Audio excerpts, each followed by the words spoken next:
Well, hello. Thank you all so much for being here. Also, if you want to consolidate anyway, it's like totally fine if you feel sweaty and you don't want to be around people. Great, no worries. But if you do want to consolidate slightly, it'll probably be easiest to see like in this area-ish. We'll try to. I mean, obviously they have the TVs, which is glorious. But just saying, just providing options. It's okay to be friends here. Don't everybody move at once. Homesteading can be very isolating. Let's make friends. But speaking of both of those things, ironically, I'm Ann. This is Mandy. Hi. I started using social media because everything that I did made me feel more alone and more lonely. And I decided to use social media like Tinder for friends. And so in that, everyone in my life right now, except for my husband and my parents, everyone that I regularly interact with, I met either via YouTube or via Instagram because I just sought out the kind of people that I wanted to learn from and that I wanted to be like when I grow up. And I figured out a way that I could add value to their lives by allowing them the opportunity to add value to mine as well. And that's actually how I met Mandy, because she's someone I so admire. She is so knowledgeable about everything that she does, but her specialties are goats, dairy goats, and livestock guardian dogs, and being a wonderful human being who's so kind and considerate. And, anyway, all of those things. She is so wonderful, and I have learned so much from her. We have talked on the phone. I've called her crying with like a problem I can't figure out how to solve on my own so many times, and she's been so gracious with her knowledge. And so I feel so lucky on your behalf that you all get to hear from her today as well. So this is Mandy, Wild Oak Farms on Instagram. Got it. And she also has a soap business and like beauty products. I don't know. You can tell. She'll tell you more about it. But they are wonderful, and also helped my dog Johnny a ton too. So right. And everybody Mandy. knows Ann. I'm Ann. Ann of all trades, right? Anybody? Yeah. So we are going to I'm just going to tell you what's not happening on the screens for you. Broken. What's not happening is our slideshow that's just going to, at some point, hopefully, and maybe not, just play on repeat. Do you guys want my computer back, by the way? Okay, well, you let me know. Okay. At some point, it's going to play on repeat the whole time we're talking, and it shows both Mandy's and my setup as far as our barns, some like random hacks that we've figured out, and we're going to be referencing those throughout this talk. But we have a very live set of goats here. So can everyone please give Megan a huge round of applause for bringing her goats for us to milk. Pansy and who? Fox and Socks. And also, can you quickly tell us how to find you on the internet? Because you have YouTube and Instagram too, right? So I'm just Megan Plunkett on Instagram, and our YouTube channel is UEWE, goat to be kidding. So thank you, Megan, so much. You are the best. We are so thankful. Yeah. All right, so let's talk about barn infrastructure. Okay. I think really the main thing when Ann and I were starting all of this is what we connected on when we really were talking about what we were going to talk about is less is more, and husbandry in your barn. You all hear me? Husbandry in your barn is where it all begins. Can we put this just? Yeah. I think is it okay if I put it on this so it's closer to your face? Great. I feel like as homesteaders, as farmers, ranchers, whatever we call ourselves, we are all in this mindset of we want to do the best for our animals, right? So whatever that is, taking care of them medically or physically or emotionally. And I truthfully believe so many things can be rectified or problems not even begin if you have a decent setup in your barn. It's not even dairy goats. Yeah, all anything. Animals, right. all anything. Right. Yeah, I don't know. But well, and in that she and I really shared the less is more thing because part of the reason that I started homesteading is because, the reason I started homesteading is because at the time I started, almost all of our food was coming from the food bank, and having enough money to put gas in my car to go to work was a huge struggle. And so, I see now so many aspirational setups that people have. They get goats for the very first time, and they've built a $500,000 barn for their 3 little goats that they're going to spend the rest of their lives spending untold amounts of money on. And that's just frankly not realistic for a lot of us who are getting started. And so one thing that I love so much about Mandi is that she shows the good, the bad, and the ugly, and she also just shows this is how you can do it affordably. 100%.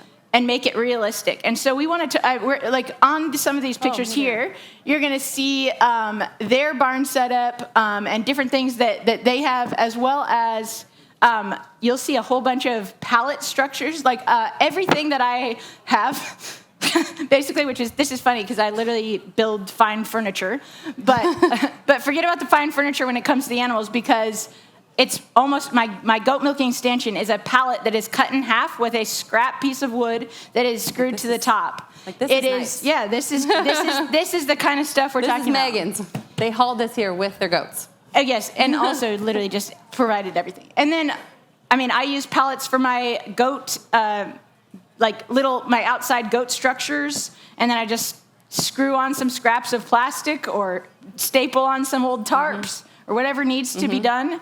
You were just telling me about the thing tell them about the way you did the cord for your water. Oh yeah, so it is in a picture somewhere. This is our barn. This is before we built. This is kind of a showing before. So the barn was built and it was just empty. And then we, built stalls, and it's been changed multiple times. But it will circle through sometime. But we're in Missouri, so it gets really cold. And we have to use water heaters. So we have electric in the barn that we installed ourselves, and we run a cord down a PVC pipe into the water trough so that the goats and dogs, but goats don't chew the cords. So it's not pretty, and if anybody comes over, they're like, why is this PVC pipe with holes in it there? And it's so that we can use our heated water. I guess the whole point is, well, who has goats? Does anybody have goats? Oh, a lot of people have goats. Dairy goats? Okay. You milk them? Is it just for your family? Just for your family? Yeah. Oh, yeah? Cool. It's just interesting to know, who wants goats?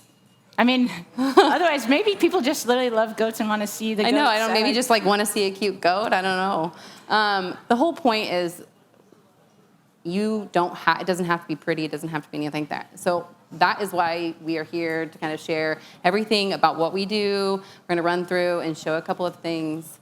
And it's attainable. Yeah, totally.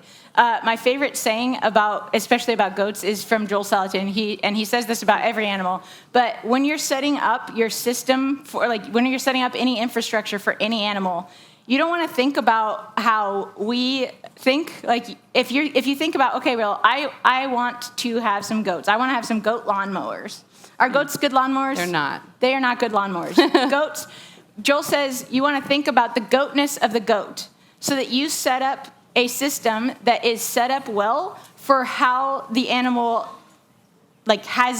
was created or has evolved over time. We want to think goats in their native habitat are mountain climbers, and they do not eat grass. They eat brush and forage, because think about what grows on a super steep, rocky hillside. So if we're going to take goats out of their natural environment and we're going to put them into our little perfect barnyard, not perfect, let's be honest, unless it's great for you if it is. Let me know how that goes.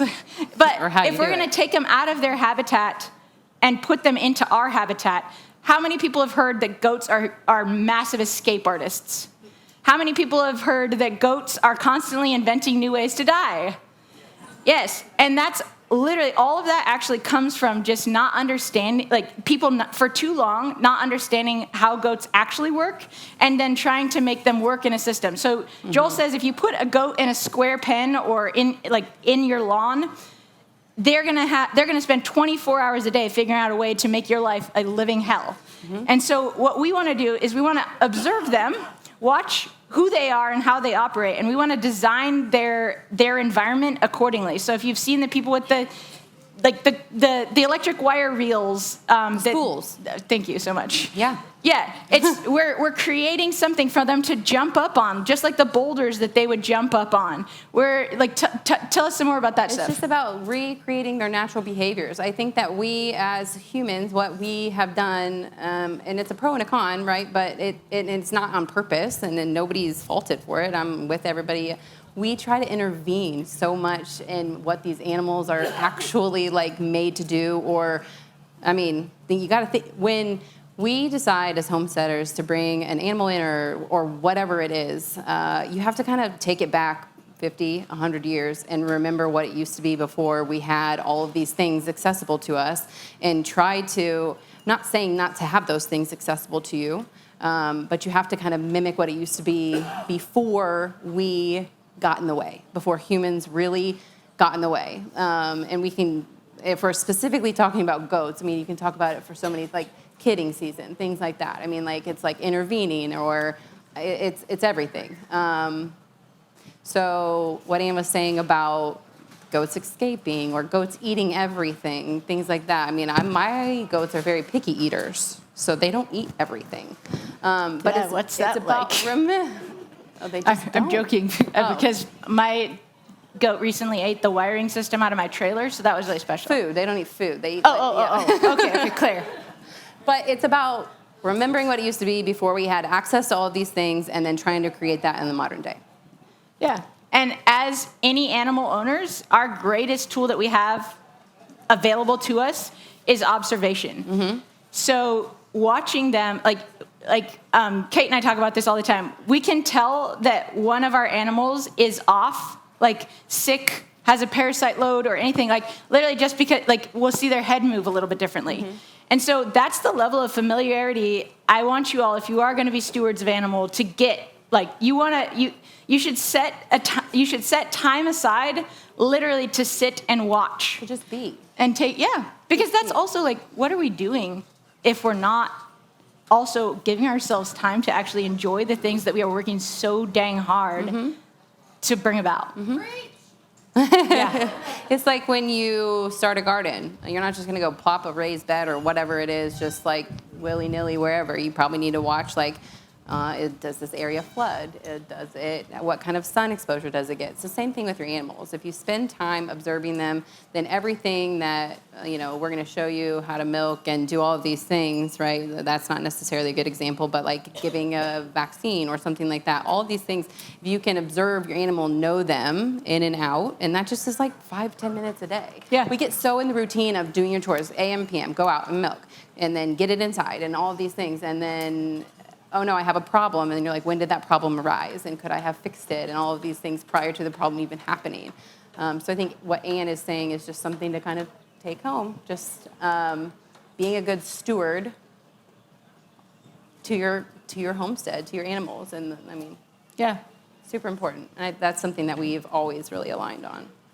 This is not even in our notes, so sorry, this is a bit of a rabbit trail, but I have, shocking, I have whiteboards. I don't even know why we have notes. What are we doing here? I have whiteboards everywhere, all through my barn, and I also obsessively carry a notebook around, and most of us have our phones with us at all the time.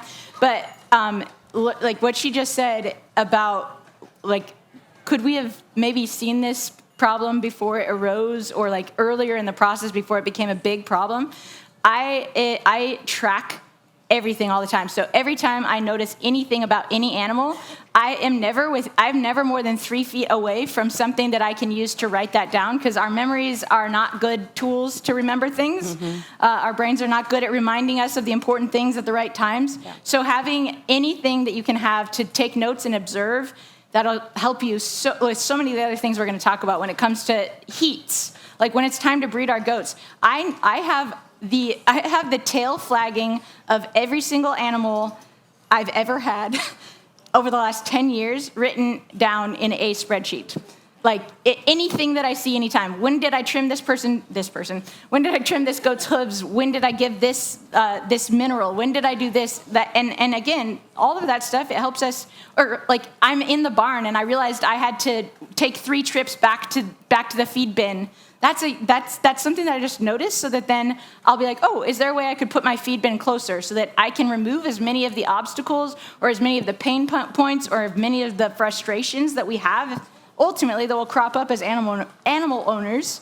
Can I remove those at the outset so that we don't have to keep having that same problem and keep having these frustrations build? Which also, how many of us our spouses or partners or significant others are also into the goats? Or Nobody yeah, so there's like, let me just tell you, as someone who has really, really struggled with having very different dreams from my spouse, like every pain point I can remove for myself ultimately removes a pain point from him as well, so that then we're not like, then when I come home from the festival, we're not in a huge fight because he is like, we're done with the goats. Your goats. You know? So this is real life stuff. I mean, hilarious that's why we were late. We were talking about that. Okay. Want to go into breeding since you kind of brought up the heat and stuff? Yeah. So tell us about breeding. By the way, in her introduction, I forgot to tell you that Mandy comes from a veterinary background. So like, she knows the medical stuff better than anyone. Let's hear it. I don't know about that. You do. Okay, so Anne brought up breeding or tail flagging. So I thought we might talk a little bit about breeding your goats. I don't even know where we're going to go with this, but obviously you have to breed your goats if you want milk, right? So even meat, right? You're going to have offspring to raise. Most goats are bred in the spring, right? Yeah. Well, certain right. certain breeds come into heat. Right. Like, so I raise Nigerian dwarfs. Well, yeah, I guess we should start there. What breed do you have? Nubian, Yes. long ears. So This is a La Mancha. So Yes. we don't raise, they have no ears. I mean, they're there, but they're really tiny. they have really bad hearing. I'm just kidding.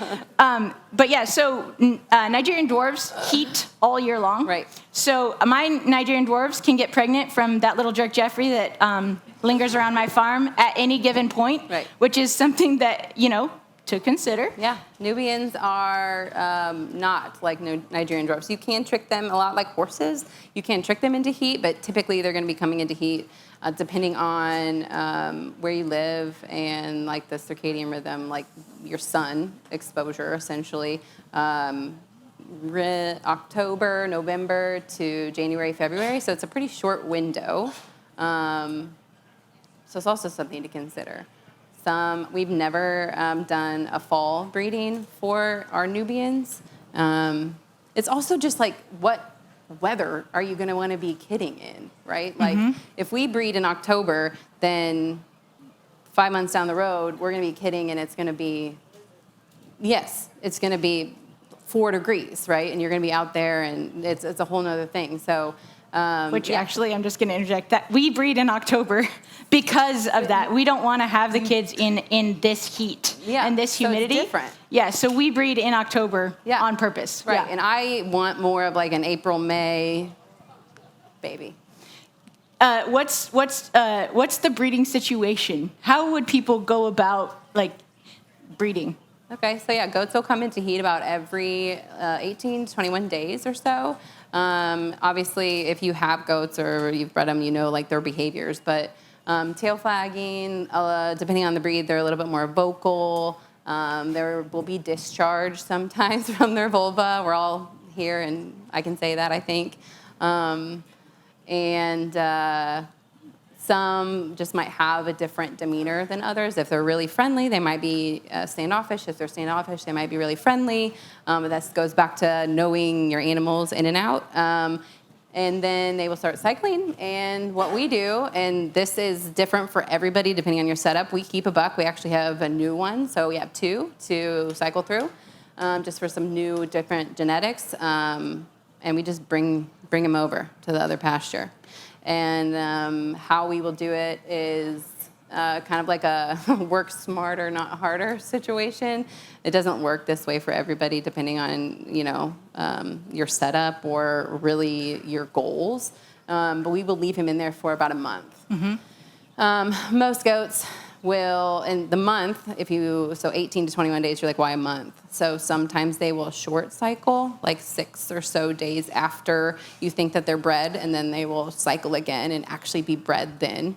And really it's more of just an observant type of thing. Like you can know when they're in heat, and I can then look at them and not even have to actually observe the actual breeding process, but then look at their backsides and know that they've been bred, and then I write the date down.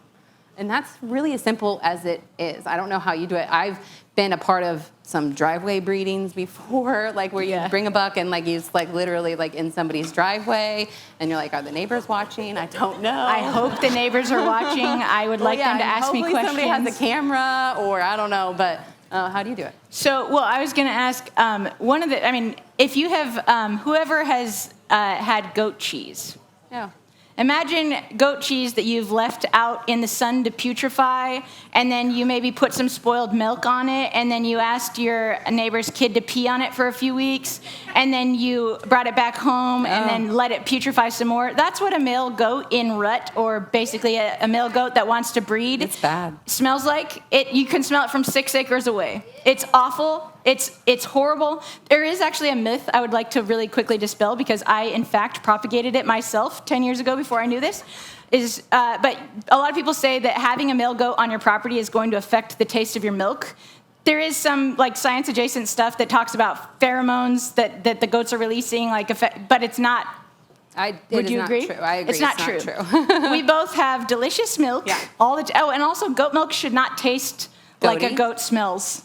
Everyone who comes to my house has to squeeze a teat, a goat or cow, thank you for clarifying. And they have to do a blind side-by-side comparison. Like they have to do a blind side-by-side milk tasting test. And I ask them, which is the better milk? I have yet to have a single person tell me that my cow milk tastes better than my goat milk. Who's tried goat milk other than the people? Not the grocery store kind. Like raw from, yeah.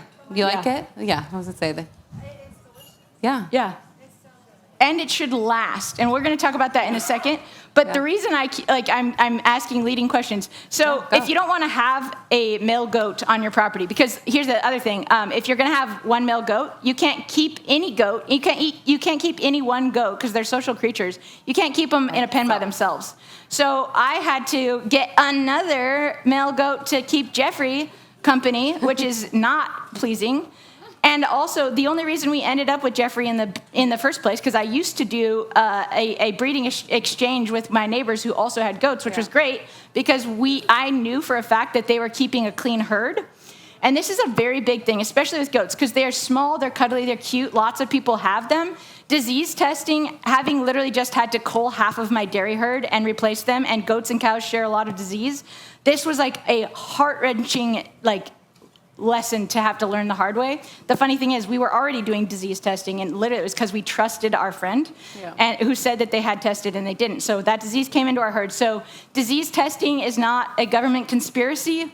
Please, please, please test your animals, because even unknowingly, people can bring diseases that can kill your entire herd and live in your soil for 3 years. Yonis lives in your soil for 3 years just on poop on their boots. So I also don't let visitors come to my farm, because I don't want their shoes touching my property, which sounds super no, but it's not the same. hospitable. I mean, people come over and we buy a kid or whatever, not a human kid, buy a goat kid. Gosh, the teat and the kid thing. I don't know. We're gonna get kicked off. And yeah, people want to see your setups, right? This is a not even close to even. And I wish we could bring you all to our homes, because this would be so much easier and really fun. But just piggybacking off, we don't let anybody go down to the barn. Yeah. And then also, artificial insemination, while it is a thing for cows, although much less of a thing than people seem to think. Getting to be, it's coming around for goats. Tell us about that. That was my next leading question for you. It's not as easy, as pigs, It's like, so, yeah, Kate's the queen of that. So if anybody has any questions, just ask Kate.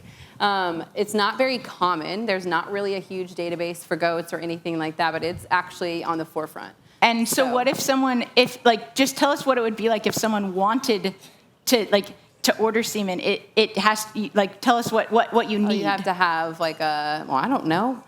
Okay. Well, then, no, just I kidding. You have to have like a tank. You have to have a nitrogen tank. Yeah. Ordering the semen, the semen is about $20 a strand. You have to order it, and then the shipping is $150 because it's shipped on top of a nitrogen pack to keep it cold or something like that. Dry ice. Dry ice. There you go. And then when I go and fill up my blacksmithing tanks, I also can fill up my nitrogen for my semen tank. But yeah, so it's not as easy as people think, and also while the actual artificial insemination process for goats is not that difficult, it's literally just even finding semen. Like Nigeria, I think there's more available for Nubians, but Nigerian dwarf semen, there's 3 farms that even have it. So if those, and I'm obsessed with genetics, so they don't have genetics I want. Yeah. So artificial insemination for me is not even an option. So I either have to have a Jeffrey, which I don't want, or have a friend. Yeah, or have a friend. It's on the forefront, though. I would say 10 years or so, it's going to be like how it is for dairy cows. Yeah, but are we going to wait 10 years to get our goats? No. So even with that, let's bring the goats up. Let's do it. We're going to show you. A goat. Oh, yeah. Megan, can we have no heads up. Let's go ahead and bring those goats on up. Just eating the tent. Oh, my God. I maybe shouldn't leave. Yeah. Oops. Well, I was like, I was suddenly very loud right there. So we had Megan so generously thank you so bring much. These goats. So this is Tansy, and she is in milk. And we thought since, we're in the demo tent, we would actually demo some of the things that we do at home with our goats. So for those who have never milked a goat, I know, she's adorable. I've never seen an ear. Cute. I've never seen these before. Wow. You want to talk about disbudding really quick? Sure. Why would we want, most goats naturally have horns. Why would we not want them to have horns? Or why would we want them to have horns? You notice, I think I would never, a lot of people really only want horns for, handling them, right? Disbudding is something that's done. So Tansy's been disbudded. And if you all are not, sadly, no, I feel like giving her a hand. This is not actually my main stand. It's taller than my main stand. She did so good. So she's been disbudded. If you are not, everybody's going to come up here, but you can actually feel a little bit about where she has been disbudded. So like Ann said, most goats are not naturally polled, and polled is when they're born without horns. It is a desired trait for a lot of, more like Nigerians. There are really no polled Nubians. Oh, yeah, so we have to disbud, but this is this is a controversial topic, and I will say, too. Disbudding? Yeah. I have to disbud my goats myself because I am the only one who knows how to do it right. Yeah. It's a tough thing. So you have essentially, when they're young, depending on who you talk to, we're talking they're less than 2 weeks of age, usually right around 10 days. Females or little doelings are going to be a little bit behind a buckling in regards to how their buds, disbudding, right? So their little horn buds will emerge, but you want to get them before they actually really emerge, right? So it's almost like a curling iron if you've never seen one before. Or if you just take them to the vet, or you get your goats already disbudded. And I wish we brought one, but we did not. But it is like a curling iron. It gets really hot. Thank you. And you essentially put a copper ring around the horn bud. Some people will take them to a veterinary clinic, and they can do lidocaine blocks and things like that. So it is something that most vets, if you live rurally, they would be comfortable doing. But for people who have larger herds or who are comfortable doing it, right? So if you're comfortable doing it, then you're saving yourself money. You're saving yourself a trip to the vet. It's all about knowing how to do things on your own, right? There's a really good YouTube video that shows you how, and I just to be clear, I am not comfortable doing it. It's the worst day of the year for me. I would say it's the cry worst thing. the entire time. I need, like, my mom usually, like, I try to plan it around my mom being there so she can be my emotional support animal as I am doing it, because it's not pleasant. But here's the thing, and like, so a lot of animal activists talk about, oh, just like let them have them. Well, first of all, I also raise cows, and having your hand here as you're closing the stanchion. Yeah. If there's a horn there, it could pierce your hand, and you could lose function of your hand. Well, it's also just look at this setup. Yeah. If she had horns, like how functional would this actually be? Yeah. Right.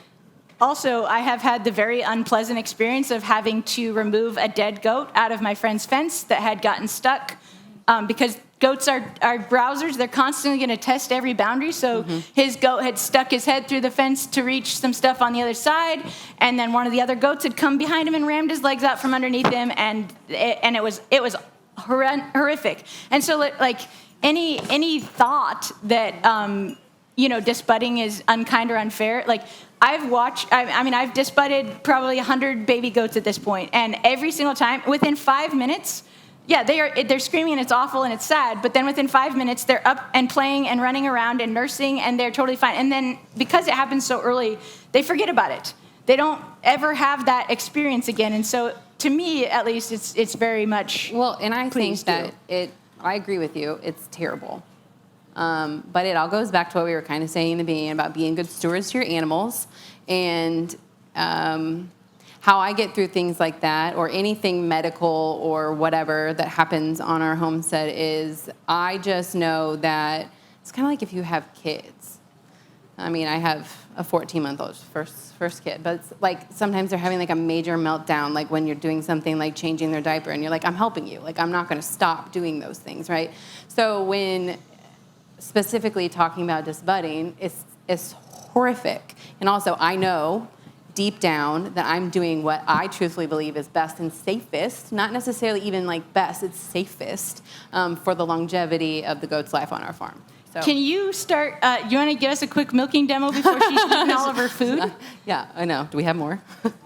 Okay. Oh, yeah, sorry. And then also she gave this. Do you sit behind or from the side? This is so interesting. Oh, wait, actually, I should ask you that question. I can stand, but I can. So I normally sit on the side where Mandy is, on the bucket. That's interesting. I normally sit on the other side, so this is going to be so much Is it fun. going to be, is she pretty cool, or should we try it from the other side? I'm good. We like a challenge here. But also, I was actually thinking, just like so people can see what you're doing. Yeah. Sit on this side or no? On this side. Or we could flip it around really quick. Sit on this side. Oh, great. Oh, look at that. Oh, great. Oh, wow. Perfect. Look at that. Great. Okay, great. What do you have? So where does yes. Wait, listen, you still have some, you greedy little. So when we sit down to milk, and I apologize, we don't have like wipes or anything. Are you okay with that? Okay. So I will, again, this does not have to be fancy. I use baby wipes. Oh, I do. You can use I like the use cheap baby too. wipes from wherever, okay? It's just easier, something that we keep in the barn, and I use one wipe per teat. So I just would take it and wipe, and then I strip the milk into the baby wipes. And you want to strip the milk, just like if you've ever, milked anything, right? So probably just a cow if you never milked a goat. But then you want to actually look at it. So you're seeing, like, what do you see? Are you seeing blood? Is it chunky? Is it discolored? Hopefully not. But then it also will remove any, like, debris that's in there initially. Oh, look at you. So They're not wet, but I do. Oh, I was like, yeah, we have a diaper bag. Oh. Yeah. So I didn't think about that. why are we stripping the milk? Strip it. Let's pretend someone's never milked anything ever before. Yeah. So as far as the longevity of your milk, I get questions like a from people all the sanitary. time asking why their goat milk goes bad so quickly. Here's the other funny thing. Most grocery store goat milk tastes like absolute feces. Well, it tastes like goats. But, sorry, I have a few opinions. But the thing is that goats, like any milking animal, the orifice at the end, the hole that the milk is coming out of, is like an open entry point to their body. So Yep. we don't want to introduce anything into that hole. And we also don't want to. We also want to make sure that we've cleaned out any dust or other dirt Debris, particles anything. that might be in there. Yep. But the reason that we both use baby wipes is because they're white. And when we strip them, like we take a quick, like when we're wiping the udder off, we take a quick Pretend. to get, like, and then we look at the white wipe, because then if there is anything that is not also white, because goat milk is naturally I have no idea white. where the camera is, but Oh, here, I can help with that. so like stripping it. Yeah. This is how it should look. You're good, yeah. So it should look literally just white, clean, all of that. Because if it doesn't, then we know if it's pink or anything else, we know that they might have some mastitis or something going on. And that's, again, if we're milking them once every day or twice every day, then we can notice that there's something yucky going on before it's brewed into a life-threatening, like, staph infection or an udder ruining case of mastitis. Okay. Let's see it. So what do you do when you're milking, Mandy? Well, you can do your demo. It has like a really great thing. So it's a little bit different than milking a cow. I'll do one at a time so maybe the camera can pick it up. So I always like have my pinky out like I'm super fancy. But the difference between milking a goat or milking a cow is you're not pulling down, right? So you're not I actually will keep like a ring and put the teat in it, and then I'm holding the udder up. So you see like when baby goats bump the udder, it's like for milk let down. So when you hold this up, it's gonna help let the milk down. So all the milk in the udder, it's so wild. It's like it's a bag. So you'd think that like all of the milk is like they're in there together, but each teat is its own section of udder. And so we milk both teats so that we can empty the udder evenly, but the milk lives up in this part of the udder up here. And so what we're, like, if you've ever played with water balloons, and if you haven't, you should maybe try, because this will help make a little bit more sense. But what we're doing is we are, like, the teat is naturally empty. Or like, it might look a little bit full, but like if I go like this, nothing's gonna come out. I'm like pinching, I'm pinching, and it's moving the milk out of the way. So what we want to do is we want to use our little O here to push up, which fills the teat with milk, and then we isolate it off by pinching it like you think about getting toothpaste out of the almost empty toothpaste thing. We pinch it off, and then the reason she puts her pinky out there is because that we then do this motion. We are using, like, this is holding the milk up from squeezing back up into the udder, and then these two are expressing the milk out. Everybody try it. Yeah, I mean, seriously. And here's the thing, if you, like, a lot of people are worried about hurting the goat, so they're like, but moving. no, if you've ever seen a baby goat nurse, it's brutal. Violent. They go, meow, meow, meow, meow, meow. So, like, we want to really, sorry about that in the mic, forget about it sometimes. But, so we want to be not like, we don't want to like pull it down, because that's not, I think that's what they showed in the cartoons, but that's a great way to injure the tissue. We don't want to do that. We do, however, want to be quite firm. Like, there's a reason farmers have historically had a strong handshake. It's because they have been squeezing teats day in and day out, and it's developed this hand strength that is like, I mean, like, seriously, this is actually one of my favorite things. I'm obsessed with muscles, because I'm so buff. But I have this muscle from milking goats and cows for the last almost decade that is visible on both of my things. And that's the muscle that happens. Like, if you watch, I mean, I don't know if you can really see it, but if you watch, when I start that squeeze, that muscle pops right out there. So it's like there, and that's what we're developing. It's a firm handshake. It's a fine motor. Yeah. It's a fine motor. Yeah. Well. By the way, I forgot to mention at the beginning, please interrupt us with any questions that you have at any point. Any questions before her udder's empty?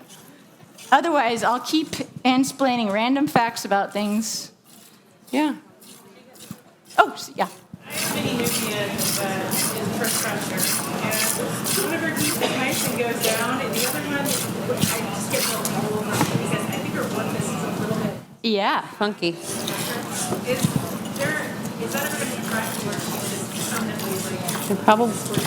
Okay, so she's asking, she said that her mini Nubian has like, one of her teats sprays perfectly down like you'd want, and then one of them kind of sprays off a little bit. And she asked if that would ever like naturally correct. It won't. Actually I have one goat that does actually like weirdly has 2 orifices.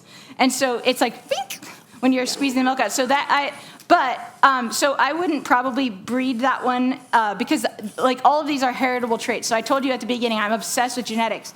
I have gotten to the point where I have a Nigerian dwarf goat. Well, actually, I don't have her anymore because she was possessed by Satan, so I sold her to my friend.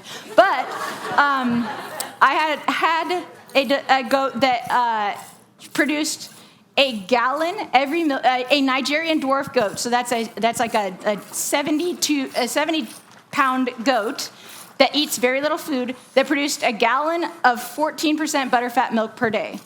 And that was a dream because, the bigger the goat, the more food that they're going to need. Sorry, I'll be right with you. The bigger the goat, the more food that they're going to need to be able to sustain themselves and to produce milk and stuff like that. So I've focused on teat genetics and milk production because also, especially because Nigerians are really cute and a lot of people have them as pets, the gene pool has gotten really befuddled by cuteness instead of good milking genetics. Mm-hmm. And so in that, you'll see little Nigerian dwarfs that have little squirrel nipples. And like, let me tell you, I have the same size hands as most 8-year-olds. And so that's a huge asset. It's a tiny asset. It's a huge asset to me in milking, especially if it's a small teat. But that's also a great way to get carpal tunnel. So we want big teats. Who doesn't? I mean, but at the same time, we don't want them this is small for me.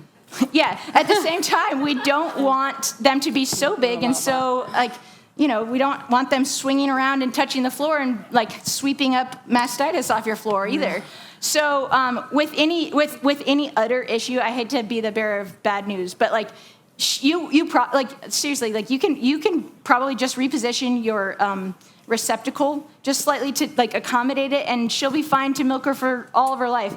But if you're wanting to do anything besides meat or pets, it's probably not if you're trying to increase the good genetics in your own herd, you're going to want to maybe not do that, which that sucks.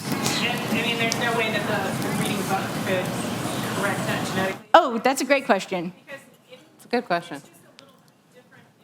And it might change her next freshening. It's not going to probably ever be how the other side is. It's always going to be a little bit wonky. But yeah, she's out of food. But she stood there when she was out of food. Yeah, so she's a good goat. We'll talk a little bit more about milking. So yes, the answer to your question, she asked if good milking genetics in the buck could correct that, and the answer is possibly yes, but it is a risk. And I'll be totally honest, when finances were really limited and stuff, and I just didn't have the opportunity to choose, she's mad. I did have to make some choices like that, and I did just risk it. And oh wow, just right from the bucket, you're a goat, good job. So before, there you go. So and then also, as Mandy said too, what happens the first time they make milk is that their teats probably will be a little bit smaller, and that they probably will produce a little bit less milk. Yeah. But as by the third lactation cycle, so the third time a goat has had babies, it will be at its peak production. And the more abuse those teats have taken in the form of kids being very, very goat kids being very, very rough with their nipples all the time, they'll get bigger and longer, and they're over time. But yeah, that is something that we do want to be just conscious of. That we want to breed the goats that have the best. If we're going for dairy genetics, we want to breed the goats that have the best udders, and that actually is not even just limited to udder size or milk production. It's also related to the size, the hole that the milk comes out of is called the orifice. And we want, especially the stronger your handshake gets, the bigger orifice you want because it will mean that you can milk the goat faster and you won't be making yourself a cappuccino every morning as far as because if I milk my friends Nigerian dwarfs, it's literally it comes out and there's this much milk in the bottom and it's this much foam because I'm what's happening? It's like a pinhole. Yeah. Yeah. So we want big orifices, big teats, all those things. Okay, can you tell them too, while she's here, can you talk about the shots? Yeah, but real quick, since yeah. we're done milking, I just want to say what we yes, we talk about please. cooling of the milk and stuff like that. Yes. 100%. Although, should we do that after she's not here anymore? That's a great idea. Yeah, great idea. So while she's still holding still, we have another demo, but we're going to come back to the milk topic in just a second because we want to talk about also what we do with the milk after it's outside of the goat. So really quickly, because I think we're kind of getting. This is the problem. I'm very good. Does anyone have a watch by chance? We have 10 minutes. Oh my gosh! Oh my gosh. Perfect. Well, good. That's Info 10. dumping is my favorite. Perfect. Okay, so come on this side. Perfect. I'll swap you spots. Yeah, I have this stick. It's animal safe. It's what we would use a lot for if you have a big herd and you're maybe running them through kind of like a chute. You don't really run goats through a cattle chute, and you're doctoring them or doing whatever, then you can mark them and you know who's been done. So I just brought this so that then I can show you where are you okay if I mark on her? Okay, I know. I feel like I don't know if I asked you So there's that. two kinds of shots. There's a subcutaneous shot which goes under the skin, and there's an intermuscular shot that goes into the muscle. And you may be asking yourself, why do I need to know this as a goat owner? I could just call the vet. Well, for us, it's a $300 to $400 vet visit every time we have to call the vet. So I have learned how to be my own vet. And so, Mandy, tell us about what kinds of meds and where we would give them. And also to piggyback on that, we want to be able to do things, right? That's why we're here, we want to be able to do things for ourselves. So most medications, honestly, most vaccinations can be given under the skin, so subcutaneous. So pretty much I think everybody would feel comfortable doing it. Super simple. Here is pretty much the best-ish spot. It's going to be dependent on the goat's body style, but this is pretty safe. It's behind the shoulder blades, not by any major ligaments. You're not going to mess anything up. And I like to always shoot backwards. Doesn't matter, really. It really doesn't matter. You tint the skin, so you pull it up, and I actually have needle and syringe here, but she's being so good. I don't know if you'll want to poke her, but just we'll show the action. Yeah, at least. sure. So you would tint the skin. You have something in here, and you would put it in, right? Can you see? Cool. Oh, she said your left-handed. Do that one more time. My left hand's in the way. Okay. It's still in the way. Oh yeah. Here, I'll tint it and you do that. Is this okay? Yeah. So just pretend. And so you want to leave it tinted until you've administered whatever medication you're giving. Ideally, you're not going to give more than 5 mils or 5 cc's. A mil and a cc are the same thing. Is it possible to raise goats Without any? without? Totally. Yeah. I mean, it's actually. Well, you are the. I mean, yeah, it is. So, No vaccines, no medication. well, CDT. I mean, do you give CDT? Oh, Do you? yeah, I do. Yeah. I mean, I would not give it. Oh, great. Tell us why. Oh. Yeah. Okay. So she's gonna answer. Yes, it is possible, right? So you can absolutely do that, right? We repeat it. Oh, yeah. Is it possible to raise goats without any pharmaceuticals? So any vaccines or any medications? Yes. Is it? I mean, yes. I mean that the blanket answer is yes. Tell us why. You would or want how? to. Yeah. Or well, no. Just tell us if we want to do it with zero medical It is things. all going to go back to husbandry and how you maintain your land. Are you rotationally grazing? How dense is your stock? Those types of things. Because we can do the best. We can keep her brushed, and we can do all of these things, and we can take care of her, and we can feed her really good, high quality food. But if our land isn't suitable for things like rotational grazing, you don't have enough space, or you have too much stock, this is very hard. I draw a fine line, obviously, with my veterinary background, and also then just not overdoing medicine, right? But I don't know. It's It depends. I mean, the answer with everything with livestock Yes. is it depends. So I try to do the absolute Minimal. bare minimum I absolutely can, because like, who wants to spend more money or give more shots Sure. or do more stuff? My whole thing is like, how do I make this as easy for both me and the animal as possible? And how do I also, like, if I'm just gonna like drink milk that's full of antibiotics and Right. stuff, like, why wouldn't I just make my life easier and watch a good Netflix documentary and sit on my couch instead of having goats ruin my life But on a daily this basis? doesn't have to be necessarily like a vaccine, right? So Yeah. it could be vitamin B, which I know is pharmaceuticals in a way, right? But it's also, it's just a good thing, I feel like, to know. Yes, you can raise them without vaccinations. I know a lot of people that don't actually give a vaccination. The only vaccination that we give, sorry, Mike, is CDT, which is very, Yeah. I mean, widely used in the goat world. And that's for tetanus. And if Yeah. you're gonna disbud, so this is wild. I actually didn't use it until I didn't use it by ignorance, not by like not wanting to. And then I had a baby goat die of tetanus. And actually, even though I did everything right, except I had just stabbed my hand, and I couldn't give my vaccinations, my CDT vaccinations, when my kids needed it. Sorry, buddy, I'm just bringing her over here so Yeah. she doesn't fall off. And I just like literally, I've had goats for 10 years. I just had a goat die of a CDT, or because it got tetanus, and it was awful. It was awful, and that's a cheap. It's very inexpensive, and it's one that is worth having because there is tetanus in your soil. And it's just, Yes. am I contradicting you, or are we agree? No, we agree. Okay, just to so be clear. it is 100% up to everybody, up to what you want to do in your practices. It is definitely, I think we both agree, a less is more approach, and we both agree that you can, not necessarily, I don't want to use the word avoid, but you can, and I don't want to use the word prevent, but you can help manage a lot of these things by having a good setup, not a fancy setup, but a good setup. But it is also, truthfully, in my heart, being a good steward to, I mean, our goats are half of our livelihood through our business, right? They are our business partners. So like, they're our pets, but I need to make sure that they are healthy and well cared for. And that doesn't always mean medicine, but it does mean, for me, preventing things that I know are out there, right? And also, sorry. No, I'm good.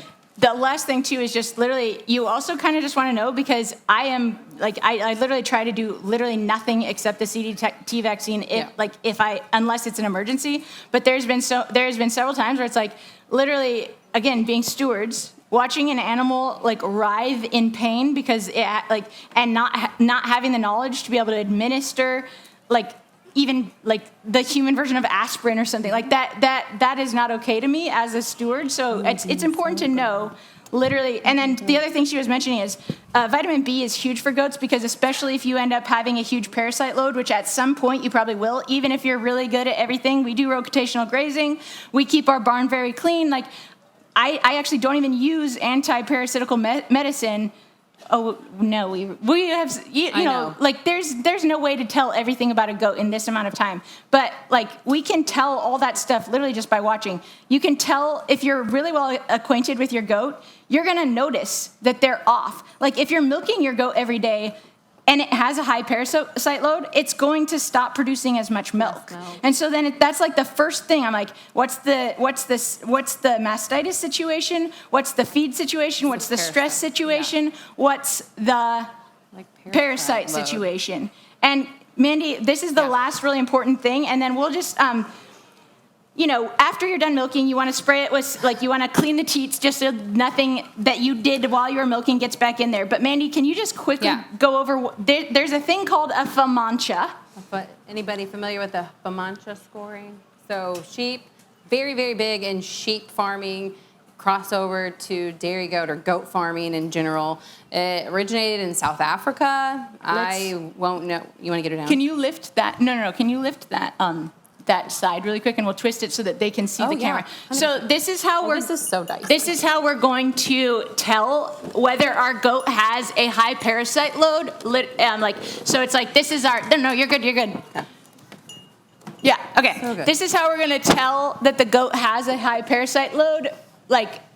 this is how we do it. So She's so good. So it's called the Famancha score. Like I said, it's originated in South Africa. You can get cards. Do we have it? Can we put it up there? I don't know what we Google Famancha because our little that's fine. slideshow thing didn't seem to be working very well. So no problem. Sorry about that. So it's just very simple and it's hands-on, but it's really hands-off. You just want to look at their eyelid.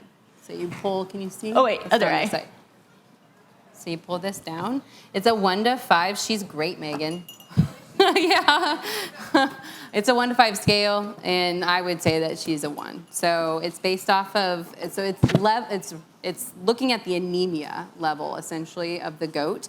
It is not going to tell you what parasites they have. It is not going to tell you the parasite load or burden that they have. Oh, jeez. It's a goat. But the reason that you check the eye, though, is because just like humans, like, you know, like when we're anemic, our gums turn a different color. Our eyelids turn a different color. So we look at the eyelid because it will tell us, like most parasites suck blood. Yep. Yeah. Yeah. You can also look at their gums. It's going to be the same. It's, and if you're any medical at all, it's also, you might hear the word PVC, packed cell volume. It's like related to anemia. So that's what it's looking at. It's something that I would get in the habit of checking weekly. I mean, I don't, all the time, daily. I mean, It's so easy. You're here, you're milking them, you're doing whatever, you're going outside, depending on your setup, you just take a peek, and you're like, okay, you're good. I am obsessed with goat smiles because they only have teeth on the bottom. Yeah. So I train my goats as babies to let me play with their lips, which is really handy because then it's really easy to look at their gums, and some things don't like to be poked in the eye for some reason. So that's a good way to check too. You had was the person with the question left, possibly? Oh, hi. Yes. So, do you put it on the back of the legs of the goats? Like when they trip. We had a goat that tripped a lot. What do you mean? Wait. What on the back of the legs? The shots.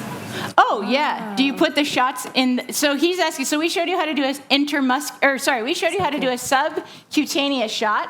She's going to show you really quick how we might go about doing an intermuscular shot. I mean, the best place. Is that what you're asking? Is that what you're asking? Cool. He would walk and he would trip his leg and Oh. so you have to help him up. Probably because he got polio, which ironic. What? Not polio. Oh, yeah. Oh, I thought you were laughing. No. I was like, no. What? Okay, so we had this situation once. So a high parasite load can cause basically the same kind of neurological disorder as polio, and so that means that like their legs will go weak, and then ultimately they'll have balance problems and. Hilariously, well, it's not hilarious at all, but it's treated by vitamin B. So she was saying that's technically a pharmaceutical, but we treat that specifically with thiamine or vitamin B, and we do that subcutaneously. Yep. You would also give like fluids, sub-Q, things like that. So like if they're dehydrated. But here is, can you see on the camera? Here's basically the best spot to give any type of in the muscle or IM, intramuscular shots, vaccines, whatever. Most of your vaccines are going to be sub-Q. But some medications, usually thicker medications, a lot of them can actually go sub-Q or IM. IM is going to be a faster route of administration. The body's going to absorb it a little bit better, a little bit quicker than sub-Q. But you want to be here. Would you do this on the stand or would you do it on the ground tied? Would I do it? Yes. I would do it just in the field, but you should do it on the stand tied. Are you worried about them moving and breaking the needle off? Yeah, absolutely. Or you don't want to hit the nuchal ligament in their neck. It's like the biggest thing. So the way I do it is with a friend. Yeah. And I have them hold the neck with their legs like this. And then hold their legs down to the ground so they can't rear up and kick.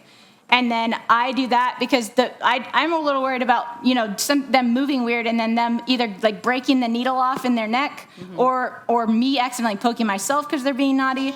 So it's again just like if you think about the thing that you have to do, which as farmers The best farmers are the best problem solvers. So if you think about, okay, what am I having to do? Okay, great. I need to put a shot in this goat's neck, which is terrifying, even still for me. Sure. But then it's like, okay, well, like, yeah, I could probably do that. And actually, I have had to do it myself before. So then I will literally like go like this, like that. And avoid your... Yeah, and avoid my own legs, hopefully. Hopefully. Is it a problem if we're running over, y'all? Great, you're Maybe captives. like a few minutes. I know. What can we do?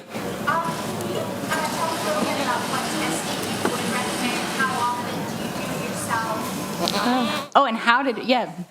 Sure. Mandy, tell us how to do a disease testing for a herd. How would we do disease testing? Draw blood. And where do we draw it from? You would draw blood from their jugular vein. You can do it like from a few other veins, but this is going to be, and I'm not going to do it because that's just so terrible for her. I'm not going to make her do it. But you do need a buddy for this, and you would draw blood from their jugular vein, which is right here. I don't know. I'll show on the other Try side. the other side. Yeah. Basically right there. You can look up pictures. We will test, gosh, that microphone. We will test annually, so yearly.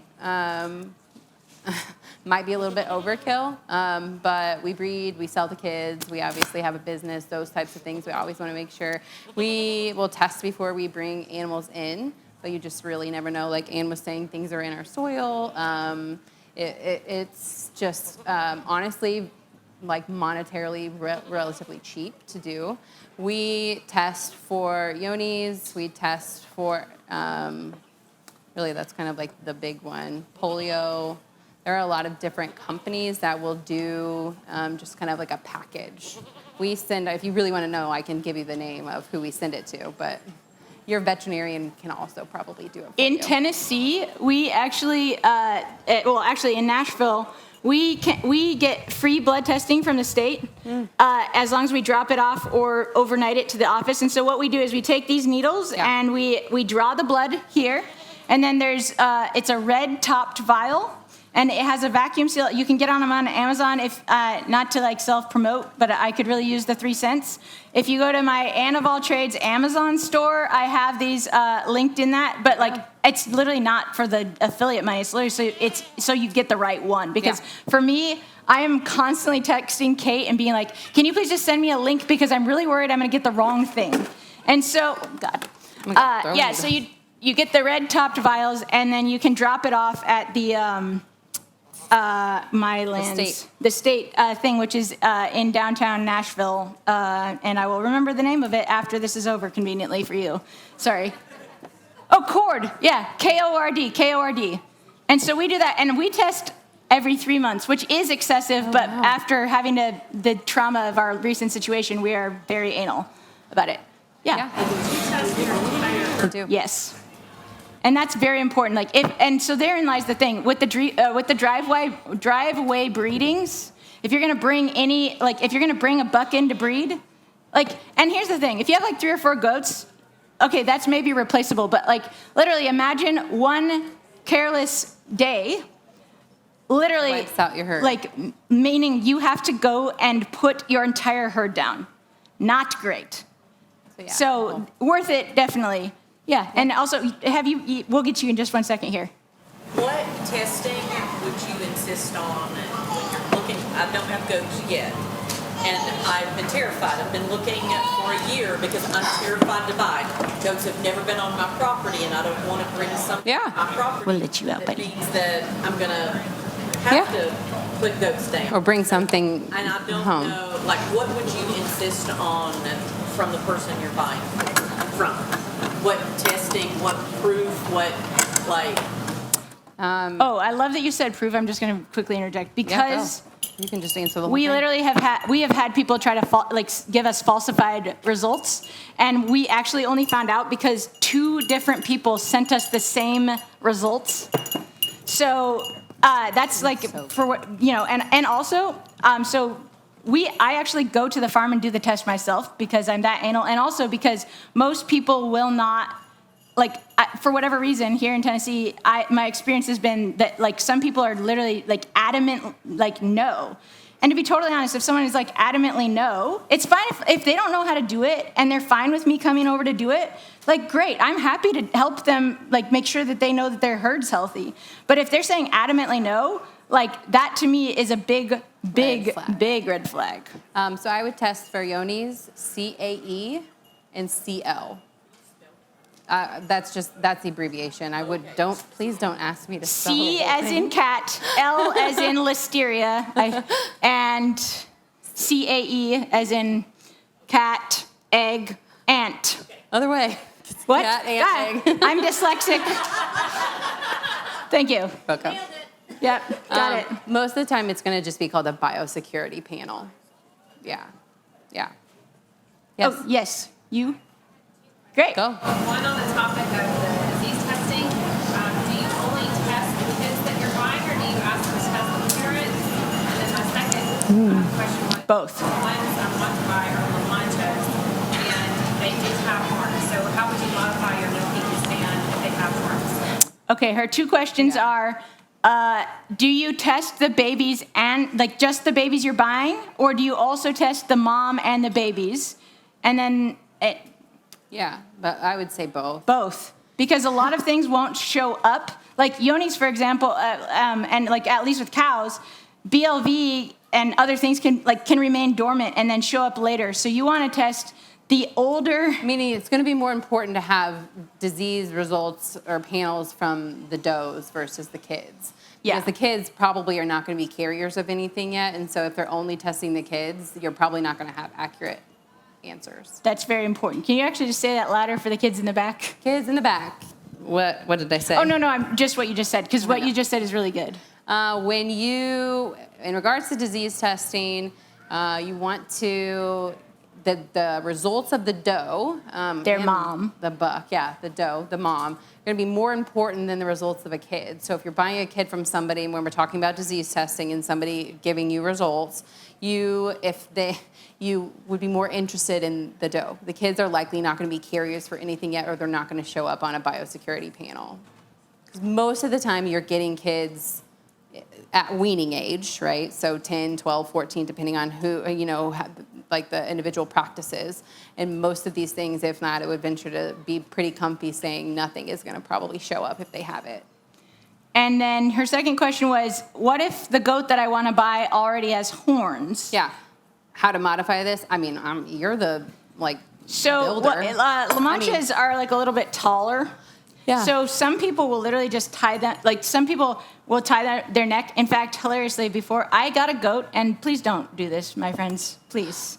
I got a goat that was in milk, and I had never milked an animal before, and I brought her home to my farm, and she needed to be milked later that day, and I had like read stuff about goats, but like you don't know what you don't know until you realize that you don't know it, right? So Except that I you know thought Anne, this is exactly she would literally just stand there because she's a very friendly goat. So I was like, also, first of all, Nigerian dwarves are this big. So just imagine me in rainy Seattle in my muddy pasture, walking up to her and just asking so gently for her to hold still while I laid on the ground trying to milk her. Shockingly, she didn't like that. And that's the day that I found out, after a really big wrestling match, but I found out that stanchions are a thing. So there's a reason that we do this. And actually, one quick side note about that even, as we're doing this, animals don't like to slip. A lot of animal behavior issues, especially on the stands, happen because they feel uneasy on their feet. So a really great way to rectify that, like a cheap way that also helps you to keep their hooves trimmed as long as you're not really clumsy, is to put sandpaper up there. But then it's really easy to skin your elbow. So a better way is to get a little rubber mat, like a yoga mat, and just staple it down. And I just forgot what the rest of the question was. So I mean, please answer. I'm not sure I would change really anything. Maybe make it wider. But their head. The big thing I would change is so on mine the little hook is right here. So I would just make this part taller so that your hand is never where her horn is. Yeah. And then as long as you make sure that that's the case, you should be fine. Can I suggest what mine is? 'Cause I have. Oh, great. Yeah. Oh, she has a suggestion. Totally. So my stand doesn't have sides or this. Oh, So it has these that part. And Mine too. so it's just less There's a- wood to mess with. Yes, and then there's a piece of wood that will just stick in the side that goes back and forth, so no matter how wide the goat's neck or horns are, it will close to what they... Because you're not messing with their horns, right? Their head's going to go through, and it's their neck width is going to be relatively the same no matter if they have horns or not. But some goats do have horns that Go back. the Swiss goats, their horns go straight back, Yeah. so that would be problematic. But Right. yeah, you'll just have to come up with a solution. Yeah. Sorry. Oh, Yeah. go ahead, and then we'll get you. Since I don't have goats, I'm brand new. If I wanted to get a goat, what would be the best breed to get for like A beginner? beginner and somebody who just wants milk production only? Like we're not doing meat. And we don't get rid of things like if they stop producing. Sure. Like it ends up a pet. Yeah. So this is not something we want to have like 200 goats. Right. I mean, I give you my answer. Every goat, like every person will tell you probably It's like the one that asking they're like raising. somebody what their favorite dog breed is. I mean, if you want milk production, you probably don't want. I mean, I don't know. You had a really good milk producer. Oh, I have only good milk I know. producers, but that's me. But it all goes back to, I don't know if you were here for the whole time, goes back to size of the goat. They're going to be eating more if they're bigger, right? Just like obvious. Size of the teat. So things like that. I would choose a Nubian, but that's what we raise. But I truthfully think that they're like really docile. They're also incredible milk producers. They're good mothers. They're good mothers. They have less birth defects. Huh? They have less babies. Like right in the middle. They're good. Like right Nubians under, are like good. right under a Nigerian. But they are bigger, taller, so you have to have taller fences. You have to, like, it's just, yeah, you adjust. I can get away with really short fences because my goats are like Short. corgi goats. You're not going to go wrong. You're not going to go wrong. Your most common goat breeds are going to be a Nigerian dwarf or a Nubian. I beg to differ. Well, You can go wrong. Angoras are really hard. I mean, some people really like Angora goats. I got them initially because I hate sheep. I'm sorry in advance. But I got an Angora goat because I love fiber stuff and I thought I could get both. And here's the thing, with actually most things, if you try to get the thing that does it all, you're going to find one that does it all really poorly. Yeah. And Angora goats are notorious for having lice. Yep. And Angora goats are says wrap so difficult. Oh, I'm sorry. We have overshared. But yeah, that's the one thing. We'll be here if you want to come talk to us privately, but we Totally. need to give them their equipment and their lives back. Thank you. Do you have anything? no, it's so good.